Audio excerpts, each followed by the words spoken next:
എനിക്കിപ്പോ ഒന്നാമത്തവന്റെയും രണ്ടാമത്തവന്റെയും പേര് മാറിയിരിക്കുവോ എന്ന് വീട്ടിൽ പോയ അങ്ങനെ ഗോവർദ്ധൻ എന്ന് പേരിട്ടു അവന്. ഗോവർദ്ധൻ എന്ന് രണ്ടാമത്തവന് പേരിട്ടു. അപ്പൊ ഗോവർദ്ധൻ മല, ഗോവർദ്ധന മല, അവൻ വീരൻ.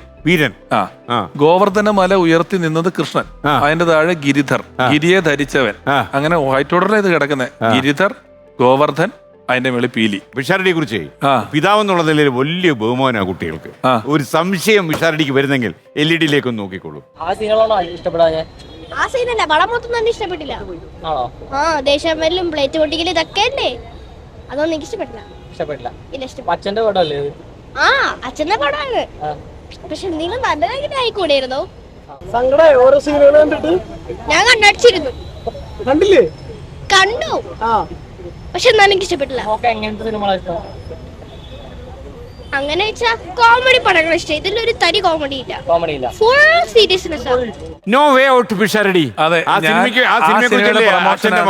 ആ പ്രൊമോഷനാണ് ഇതിനു മുമ്പ് ഞാനിവിടെ വന്നത്. എനിക്ക് ഓർമ്മയുണ്ട്. No way out. ഇവള് ഒട്ടും കോമഡി ഇല്ലെന്ന് പറഞ്ഞു.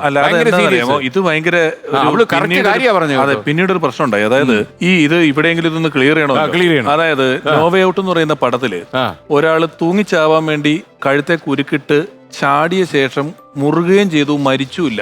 അങ്ങനെ കുറെ സമയം കിടക്കുന്ന ഒരു പടമാണ്. അതൊരു ഉഗ്രൻ സിനിമയാണ്. നിതിൻ എന്ന് പറഞ്ഞ ഡയറക്ടറാണ്. അപ്പൊ ഞാനത് 10-18 ദിവസം കയറെ തൂങ്ങിയൊക്കെ അഭിനയിച്ച് എല്ലാം ചെയ്ത് ഇവളെ കാണിക്കാൻ കൊണ്ടുപോയി. അപ്പൊ ഇവൾക്കൊന്നും ഒരു തരി വയലൻസ് പറ്റാത്ത ആളാ. ഞാൻ ചെറുപ്പം തൊട്ട് ഈ 3 പിള്ളേർക്കും കളിപ്പാട്ടമായിട്ട് തോക്ക് മേടിച്ചു കൊടുക്കാത്ത ആളാ. തോക്ക് ഒരു കളിപ്പാട്ടമായിട്ട് മേടിച്ചു ഇല്ല, എനിക്ക് മേടിച്ചു തന്നില്ല. എനിക്ക് ഓർമ്മയില്ല. ഇവർ കളിക്കാട് മേടിച്ചു കൊടുക്കൂല. പിന്നെ ഈ വീഡിയോ ഗെയിമുകളുണ്ടല്ലോ, ആൾക്കാരെ കൊന്നു മുന്നോട്ട് പോകുന്നേ, അത് കളിപ്പിക്കത്തില്ല. അങ്ങനെയൊന്നുമില്ല. അപ്പൊ ഇവർക്ക് പൊതുവെ വയലൻസ് വലിയ പേടിയാ. ഇവള് കണ്ണടച്ചിരുന്ന കണ്ടത്. ഇവക്ക് ഈ 2 മണിക്കൂർ പടത്തിൽ ഞാൻ കഴുത്തെ തൂങ്ങുന്നതും എന്റെ മേത്ത് 8 കാലി കയറുന്നതും ഞാൻ ശ്വാസം കിട്ടാതെ പാടുകൊണ്ടെന്നും ഒക്കെ കൂടെ കണ്ടിട്ടാണ് ഇവള് പുറത്തിറങ്ങിയിട്ട് എറിഞ്ഞ പൊട്ടിക്കലോ അതും ഇതൊക്കെ അല്ലേ, എനിക്കിത് ഇഷ്ടമല്ല എന്ന് പറഞ്ഞത്. അയ്യോ, അതിന്റെ ഇത് വലിയ ട്രോളായി. രമേഷ് പിഷാരടി തിരിച്ചറിഞ്ഞ മകൾ എന്നൊക്കെ പറഞ്ഞു. പക്ഷേ ഇതെന്താ വെച്ചാൽ ഈ ട്രോളുകൾ നമുക്ക് ആൾക്കാർ അയച്ചു തരുമല്ലോ. ഇവളുടെ സ്കൂളിൽ പോയപ്പോ പുറത്ത് ഫ്ലാറ്റിൽ എന്നൊക്കെ പറഞ്ഞിട്ട് ഒരു 2 ദിവസം കഴിഞ്ഞപ്പോ ഇവക്ക് ഇത് എന്തോ പറഞ്ഞതൊരു വലിയ അബദ്ധമാണ് ഞാൻ പറഞ്ഞെന്നുള്ള പോലെ വീട്ടിലൊരു ചെറിയ മൗനിയായിട്ടിരിക്കലും, അച്ഛാ ഞാനെന്നാ അങ്ങനെ പറഞ്ഞത്, എനിക്കത് ശരിക്കും ഇഷ്ടപ്പെടാത്തതുകൊണ്ടാന്നൊക്കെ പറഞ്ഞിട്ട് ട്രോളന്മാർക്കും ഇതറിയില്ല. ഇതിനൊരു ട്രോമ വരാൻ സാധ്യത ഉണ്ടെന്നുള്ള ബോധ്യമില്ലല്ലോ. അങ്ങനെ ഒന്ന് വിഷമിച്ചു പോയി ഇവള് ആ സമയത്ത്. എങ്ങനെ സമാധാനിപ്പിച്ചു? ഞാൻ പറഞ്ഞു കുഴപ്പമില്ല, നിനക്ക് ഇഷ്ടപ്പെട്ട അഭിപ്രായമല്ലേ നീ പറഞ്ഞു, നിന്റെ അഭിപ്രായം അതേ പറയാവുള്ളൂ, അതിലൊന്നും മാറ്റി പറയണ്ട. ഇവൾക്ക് അത് ഞാൻ അവളുടെ അച്ഛനായോണ്ട് ഇഷ്ടപ്പെടാണ്ട് പോയതാണ്, അച്ഛൻ പാടുപെടുന്നോണ്ട് പോയതാ. പക്ഷേ രമേശിന്റെ മകനെ ഈ പടം തന്നെ കൊള്ളാന്ന് പറഞ്ഞെന്ന് പറയുന്നു. അവൻ വീരൻ പറയിച്ചാണോ? അവൻ വീരൻ പറഞ്ഞു പറയിച്ചല്ലോ. പറഞ്ഞു പറയിച്ചൊന്നുമില്ല, അന്ന് തന്നെ വിശ്വാസമല്ലേ? ഒന്നുമില്ല, 131 K ഒന്നും എന്താ പറഞ്ഞത്. അവൻ വീരനാ, അവൻ ഇച്ചിരി ഇടിയും പിടിയും ബഹളമൊക്കെ ഉള്ള പാർട്ടിക്കാരാ. അവനത് ഇഷ്ടപ്പെട്ടു എന്ന് പറഞ്ഞു.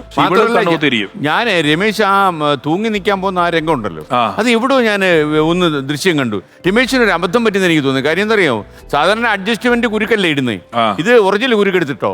ഒരു കുരുക്കുണ്ട്. ഞാനൊരു 2 സെക്കൻഡ് ചെയ്തത് ഭയങ്കര മണ്ടത്തരമൊക്കെ ആണേലും ഒരു ഷോട്ട് ആവശ്യത്തിന് 2 സെക്കൻഡ് ഫുൾ സെറ്റപ്പ്, ചുറ്റും ആള് നിൽക്കുന്നുണ്ട്, എന്നാലും ഒന്ന് പിടിച്ചിട്ടുണ്ടത്. കാരണം അത് നല്ലോണം, ഞാൻ ഇത്രയും ഫിസിക്കൽ അധ്വാനിച്ച ഒരു പടം വേറെ ഇല്ല. ഒരുപാട് പണിയെടുത്ത് ചെയ്തിട്ടുള്ള പടമാണ്.